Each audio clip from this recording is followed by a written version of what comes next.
And today we're going to finish up our story about Elżbieta Zawacka. And she was a woman who parachuted into occupied Poland during World War II. Again, the majority of this information comes from Claire Mully's book, Agent Zoe. And this is really just a tip of Elżbieta's life, so I encourage you to read her book. The rest of the sources will be in the show notes. Let's recap where we were with Elżbieta, our Polish resistance fighter. It's 1943. 34. It's World War II. The Germans have occupied Poland. She has sworn allegiance to the Home Army, which is loyal to the exiled Polish government based in London and is an armed wing of what would later be known as the Polish Underground State. She works for Farmstead, which is the Home Army's overseas communication team. Over in England, Churchill approved the creation of a secret organization known as the Special Operatives Executive, or the SOE, to arm, train, and help coordinate the resistance in occupied countries. The Polish Commander-in-Chief, General Sikorski, has likewise ordered the formation of a Polish Special Forces parachute unit made from the best of the veterans who are now in Britain, who had already seen action in Poland and France, known as the Chichochimni. I watched like 3 or 4 videos, and I swear that's maybe how you say it. So that translates to the silent unseen in English, which is what I will say the rest of the show. This elite force with the motto, win freedom or die, would be funded and trained in Britain. So Elżbieta is on a literal mission to get to London to deliver some intelligence. Over the past 2 months, her journey was insane. Crossing the Pyrenees during a negative 20-degree blizzard, evading German soldiers in occupied France, continuing through Spain from Madrid to Seville and then Gibraltar, before finally securing passage on a warship that sailed down the coast of Africa before turning back around towards England. She arrived under the identity of Elizabeth Watson and went to go see the 6th Bureau of the Polish General Staff, who were housed at the Rubens Hotel in London. There, she would meet a man with the chosen name of Run, real name Kazimierz Bilski, who booked her into a hotel near the Piccadilly Circus. So, and just to remind you what type of lady Elżbieta was, this is what I would call the stalking incident. So this man, Rum, wanted to try to connect with Elżbieta, who was not showing any interest in him as a man, which he just found so perplexing. From Agent Zoe, I wanted so much, even for only an instant, to see Zoe as a woman. My ambition was piqued. Out of a bachelor's long-standing habit, I did my best to draw her into some semblance of a flirtation. While out for a walk with Elżbieta, he decided to give her a pair of silk stockings, which he drew out of his pocket like an amorous magician. Ooh. Elżbieta could not have given a shit about stockings. First in Germany, only the... Is it a priority? It was not. And if you were in Germany, only the Gestapo's wives wore them.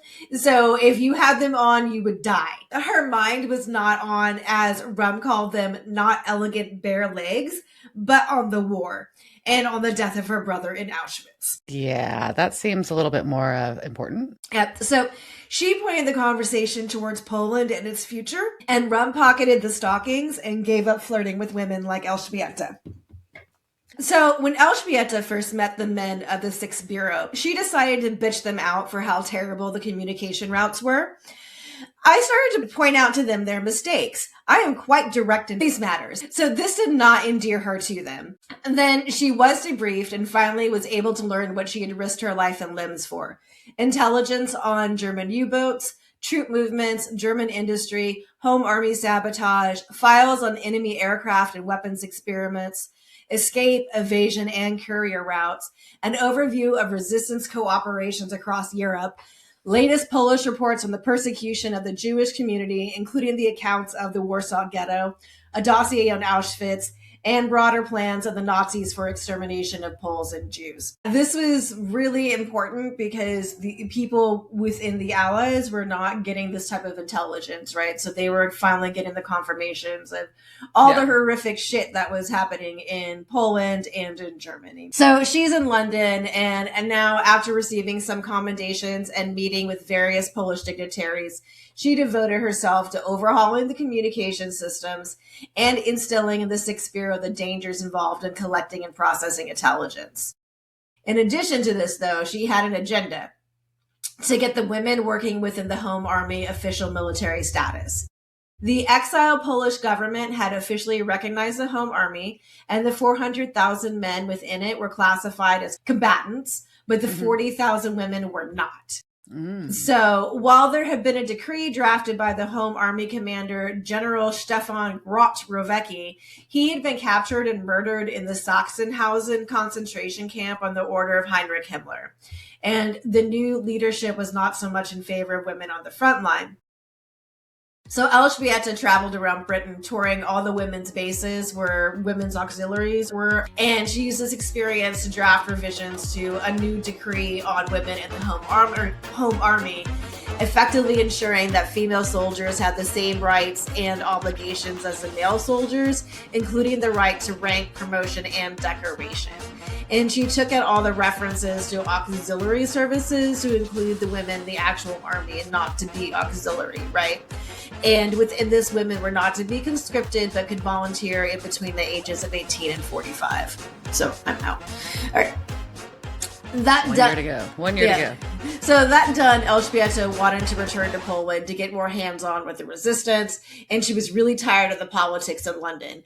And the politicians were tired of her too. She was called an insane feminist and pioneer of the liberation movement and equality of women, a hysterical woman. The head of the Sixth Bureau, damn Polish names, Protasevich, really wanted her gone. But seeing as a war was going on, he couldn't see how he could make it happen.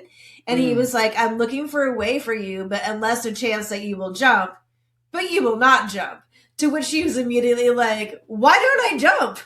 I'll do it. So she started parachute training with the Silent Unseen in August of 1943.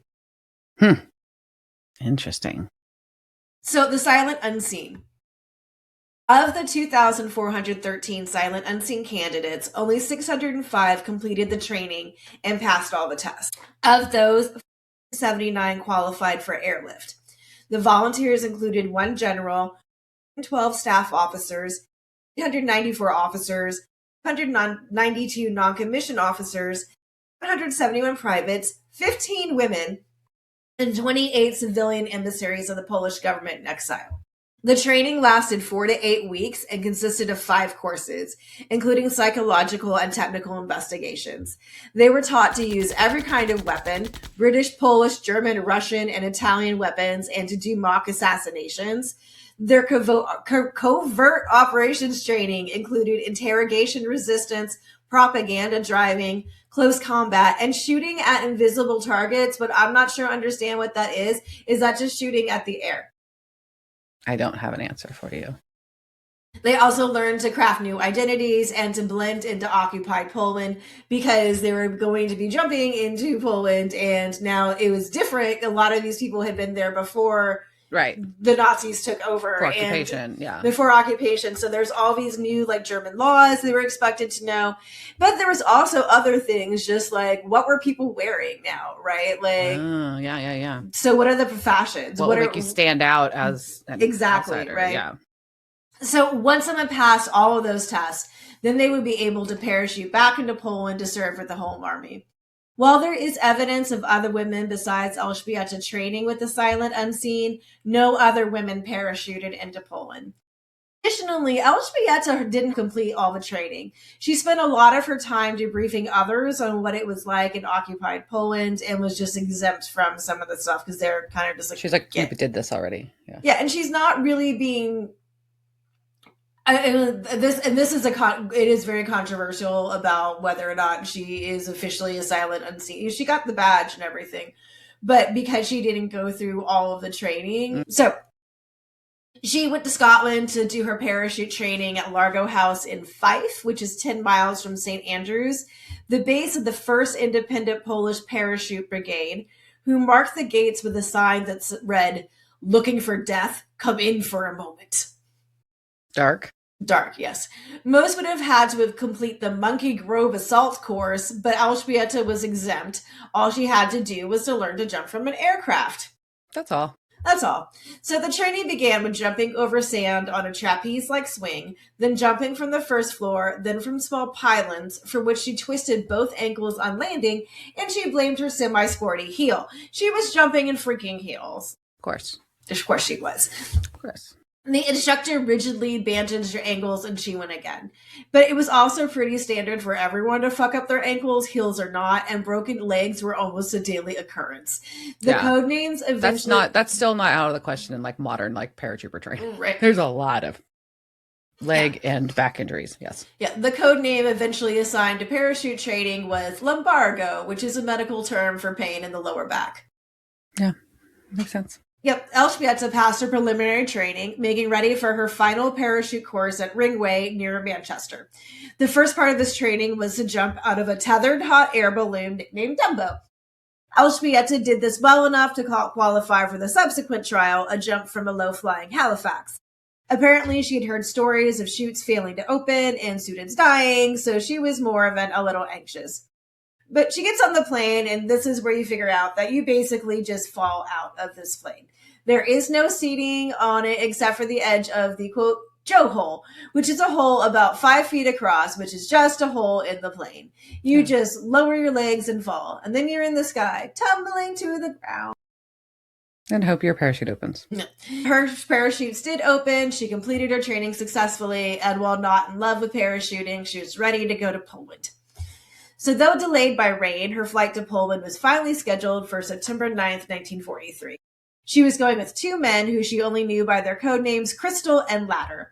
After being issued their equipment, including money belts and mail, and given passwords and safe house details, they were made ready. Their final steps were taking the oath of allegiance and receiving the silent, unseen badge, although they had to leave the badges behind. Elżbieta got dressed in a barn, putting heavy jumpsuit overalls over a navy blue silk dress, woolen sweater, and an overcoat. No stockings. Her bunny belt had 20 Polish zloty, 85 Reichsmarks, $50 in paper, and over 40 more in gold. She had to jump on a plane wearing all this. Yeah, she had a bag with toiletries, underwear, a shirt, and a skirt, but those were all disposable. She had to run. She also had in her overalls 2 pistols with ammunition, a folding clasp knife and shovel, her compass, torch with flashlight, map, first aid kit, and a poison tablet. She also had sandwiches and hot tea in a flask. Then she had to go through another search and make sure there was nothing on her that could give her away when she landed. Bringing in private packages and pockets of stockings, leather, tea, coffee, chocolate, private letters for family and sweethearts is a huge problem, especially since they often lose some of their belongings in the field during a nervous jump and then require us to search for them. Oh, yeah. So Elżbieta was smuggling a letter to Rum's mom on her, but she tried not to think about that. On the plane, it was basically another Halifax with a Joe hole. Elżbieta could see large packages with food and supplies that would follow them out of the hole, including 6 large metal drums filled with guns and explosives. That's always fun to be on a plane with, you know? Yeah, fun. And know that they're going to get shoved out of a plane behind you. Right. So the plane began its voyage towards Poland, and it was shot at over Denmark, but they made it through, and the pilot pushed them on through Sweden. Then they made it to central Poland, where a welcoming committee had been signaled by a song played on the BBC that they were on their way, and they were ready to light the field with their flashlights. When they reached the jump point, the guys pushed Elżbieta out of the hole with the ladies first and down into the Polish night she fell. When the reception committee's commander Flash embraced Elżbieta and realized she was a woman, he freaked and, quote, screamed out in terror, "A woman!" Flash disagreed with this telling and said, when Zoe took off her parachute helmet, he said, "I saw her long hair. A woman. I kissed her on the hand and cheek."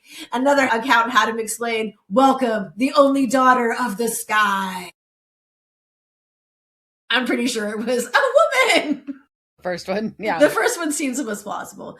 So the other two landed fine. Ladder was on the roof of a barn, and Crystal went a little farther, but he was also fine.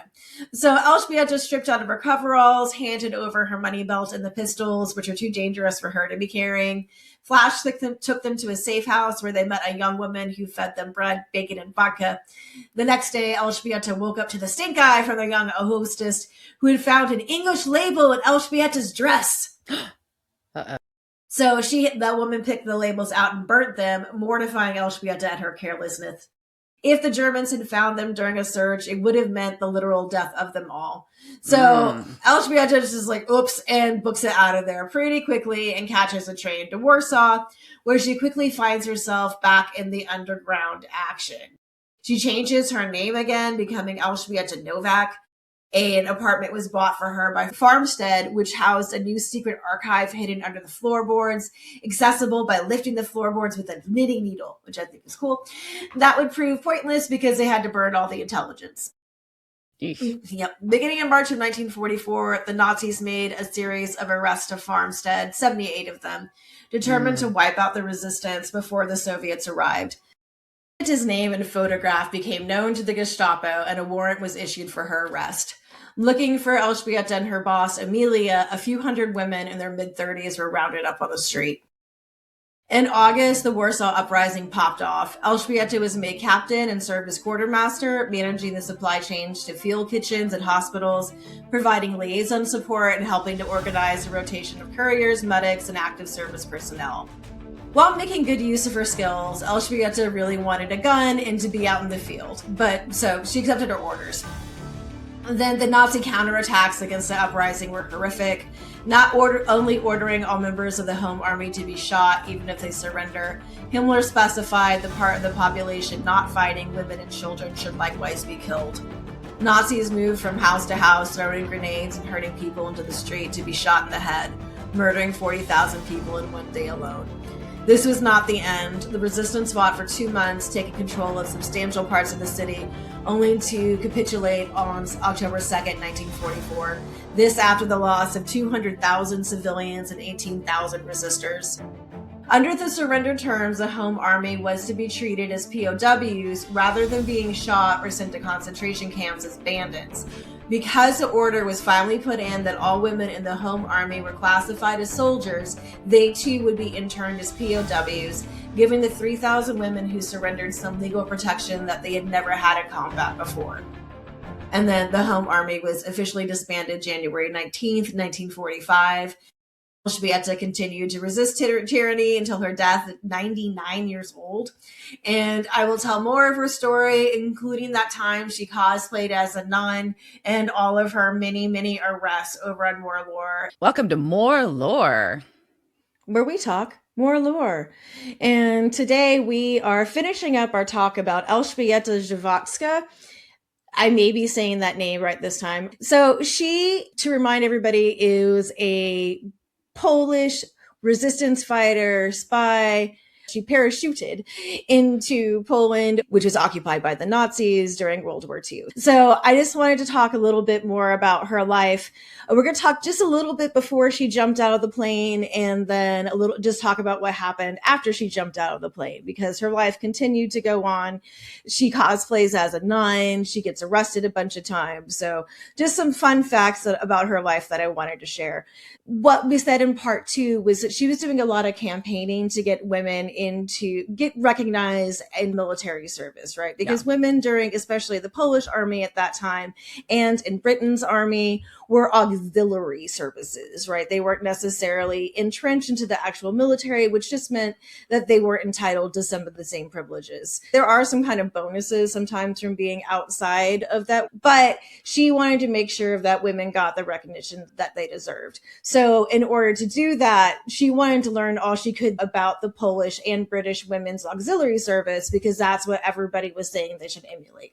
So the newish Polish women's auxiliary service, known as the Pestki, P-E-S-T, Pestki, from its Polish acronym of PSK, which translates as pips or seedlings, have been formed from a group of Polish forces who had been deported to Siberia. So the Okay. female volunteers of appropriate age received training to become medics, welfare and education officers, cooks, clerks, coders, wireless operators, and military drivers. There had been Polish PIPs in Britain, led by women who had not been members of the PWK or had any military training, which was something that Elżbieta scorned. As men do, they made an officer's wife who knew nothing a commander. Ooh, burn. Yeah, she had less contempt for the British women's auxiliaries, it seems. And there was many organizations in Britain during WW2 with hundreds of thousands of women volunteering. I do believe that Britain also had a conscription where you had to choose between what you were going to do, and you could volunteer to like help out in factories or you volunteer with one of these organizations. So 6,000 of those volunteered with the First Aid Nursing Yeomanry, or Fanny. Likened to combat medics, they earned their names for riding horses to rescue wounded soldiers. And although they wore uniforms, they were not part of the British Armed Forces. So they changed their name in 1937 to become the Women's Transport Service, with now they have the acronym WTS Fanny, because they wanted to sever that nursing connection, right? Basically, they're like combat medics is really their main job, and they would do first aid, but triaging and moving, not necessarily providing full nursing services. Right. So, and also just being like, hey, we're not nurses. Those are different. That's a different type of thing. So during the Second World War, Fanny supported the SOE, which was the Special Operation Executives we were talking about last time, as coders, signalers, forgers, dispatchers, and most famously as agents. Since they were independent from the British military, Fanny women could bear arms, because women, if they were associated with the British Army, you couldn't have combat, right? And you couldn't carry arms. But since they're not in the military, they get to have guns. So they were trained in firearms and explosives, and they got set in where men couldn't go. Fanny was designated to provide support for the Polish troops that were stationed in Britain. Elżbieta sought a meeting with their commander and was directed to Staff Commander Marion Granwell, a World War I vet whose friends called a queer fish and who the younger Fanny's called a battle axe. Granwell offered Elżbieta tours of all the women's bases across England and Scotland. So she visited the Royal Air Force's Bentley Priory, a former royal residence, and the nearby Women's Auxiliary Air Force's training center. At Royal Air Force Kenley, she met WAF plotters on radar duty. So in the middle of the room, there was a table shaped like the British Isles, divided into sections and manned by headphone WAFs, I think I'm saying that right, who moved tiny model aircraft around the table based on the reports coming in over their headphones. And I'm assuming they made tiny airplane noises as they did that, because I would just be like, like, okay, we're coming in, we're moving over the British Isles. But that just seems like a really cool job. So she also visited Kinnaird House in the central lowlands of Scotland. The Polish military had taken over this manor. There she saw courses in weather forecasting and driving armored vehicles, which led her to take a ride in a tank. I really only put this in so I could talk about why I think we all think it would be fun to ride in a tank. Correct. Yes. I don't think there's a single person who's like, would turn that down. I think everyone, it just seems like it would be fun. Yeah, I agree. I have not ridden a tank. I've ridden some cool things, not a tank. Not a tank. So I'm just saying, I mean, I don't want to be in the circumstance where I could ride in a tank. Need to be in a tank. Yeah, right. Need to be in one, but I would like to voluntarily ride in a tank. That would be fun. So, all right. So that is live out our tank girl dreams. Live out my tank girl dream, correct. That's why my hair is shaved the way it is. So that's a little bit about her time before she jumped out of a plane. Now we're going to after she jumped out of the plane. And so we're going to right before the Warsaw Uprising. So Elżbieta took refuge in a convent, dressing in the postulant's uniform of dark blue. This was a very quote, a postulant's uniform of dark blue cotton with a close-fitting white cap, a dull version of the sisters' more picturesque sapphire and white robes. So apparently, if you're a postulant, you got really boring dark cotton. And if you were a nun, you got these awesome sapphire robes, which I guess I would also be jealous of. Yeah. So, but she totally cosplayed being a nun. She started her days at 5 with prayers in the chapel, followed by silent meditation, psalms, and sometimes Gregorian chanting. ever the school teacher. She taught the girls, but also helped with the farm's physical labor. Other than that, she got left alone, which she just thought was fine because there was a lot for her to process. Yeah. She stayed at the convent until she just couldn't take it anymore and returned to the city, where she briefed new recruits at the Home Army's Women's Military Service. So now they had so many volunteers, there weren't enough munitions to go around. So only those with the prior experience really got to serve in armed forces, and the other women were put to work preparing and circulating news sheets, delivering messages, transporting weapons, food, and medicines, and serving as medics. That makes sense, right? Yeah. So after the Warsaw Uprising, Elżbieta was not going to surrender.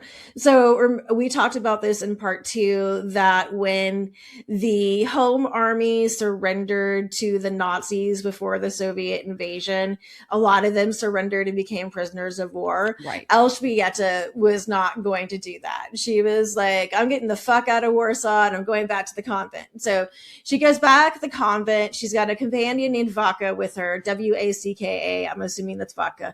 And so the nuns were very happy to see them. They fed them, they clothed them, they put them on a train that terminated in the Polish holy city of Częstochowa. I am putting this in here because that is a one Polish word I know that I'm saying correctly. So they go to the holy city of Częstochowa, where they witness the daily unveiling of the Black Madonna at the monastery, which Elżbieta found profoundly emotional, as the icon is known as the Queen and Protector of Poland and symbolizes both Polish patriotism and female defiance. So from that kind of holy pit stop, she goes on, she's not very a sentimental person from most of the things we've talked about. She didn't want stockings. She doesn't to take this time to witness something that was so important to Poland and has encountered in her stories before. Yeah, that's cool. Yep. So she got meaningful. Right. Yeah. So she goes on from there to Krakow to try and rebuild Farmstead after all of the arrests and everybody's in prison. During a side quest to test a route between Switzerland and France, she dressed in deep widow's mourning attire with a dramatic black veil covering her face in the German style. She now carried only the most basic identity papers and a travel permit to visit her wounded brother at the large military hospital near the Swiss border. And she has another one of her shenanigan encounters where she's on a train and the woman next to her has real papers from the hospitals that hers were faked from. So the woman has a real stamp on the papers and hers was a forged stamp that they just made up. So she faints. Okay, she pretends to faint so that they forget about her for a couple of minutes. And then they're like, oh yeah, we forget what that stamp looked like. Whatever, old lady in mourning veils. Ooh, I'm so sorry. Me bruter. So, and they just ignore her. And so that's how she was able to carry on her spying. Yep. So in January of 1945, Stalin sent forces to Warsaw to quote unquote liberate Poland from the Germans who were already gone, and the city was over 80% destroyed. The Home Army disbanded. Emilia, her boss, gave Elżbieta one last identity card in her real name and $20 American for demobilization pay. Germany surrenders in May, but this is not the end of Elżbieta's story as a resistance fighter, because the Soviets come through and they start arresting and torturing everyone. Eventually, 103 Soviet-y. Yes. And so as Poland is moving under their communist rule, all of the silent, unseen, because they were associated with Britain, now they're saying they're all traitors because of that British connection. So eventually 103 of the silent, unseen, whom the SOE had helped trade, were arrested and sentenced to either imprisonment or execution.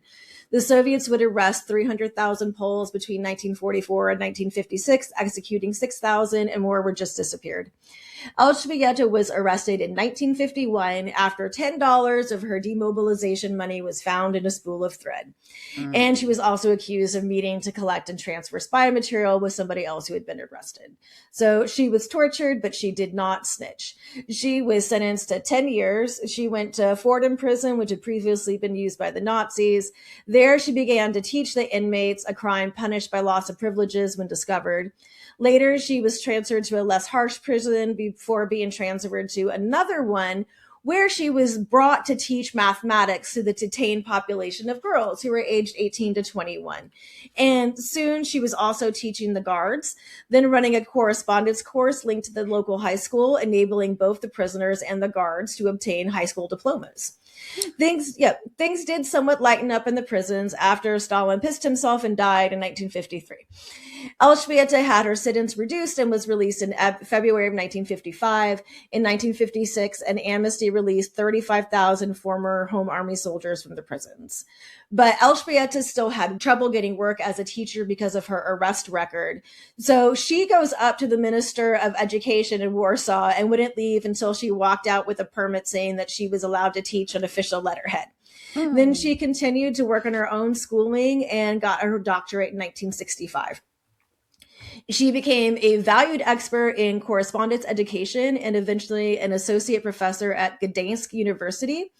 In 1976, she was arrested for carrying material from the London archive, which disputed the official communist story of the uprising and the war, and she was again detained a few months later. In 1978, the Polish Security Service closed the Department of Adult Education at the university in Turin where she was teaching. She used the forced retirement to further her project of documenting the historical record, and they tried to arrest her again in 1981 for political dissent, but she gave them the slip by checking herself into a clinic that they did not think to look in for her. She's very much an elderly lady at this time, but she's still just like, fuck off, I'm going to no, I'm not going back to prison. So in 1990, Elżbieta's archive was given a building and legal status as a foundation to promote research into Polish history, especially the history of the Home Army and the wartime service of Polish women. She worked to tell the stories of service women into her 90s, and she died at the age of 99, 2 months shy of 100. Over 3,000 people came to her funeral as she was carried through the streets of her hometown of Turin on a cannon carriage, and a gun salute was given over her grave, and they had a military van, and they had 3 aircraft that flew over to buzz her funeral. So she got a cool send-off, and almost 100 years old, but quite a life, and just a very interesting woman. And yeah, so that is the story, Agent Zoe. That's awesome. Very cool. Yeah, as we awkwardly once again end more lore. More lore. Woohoo!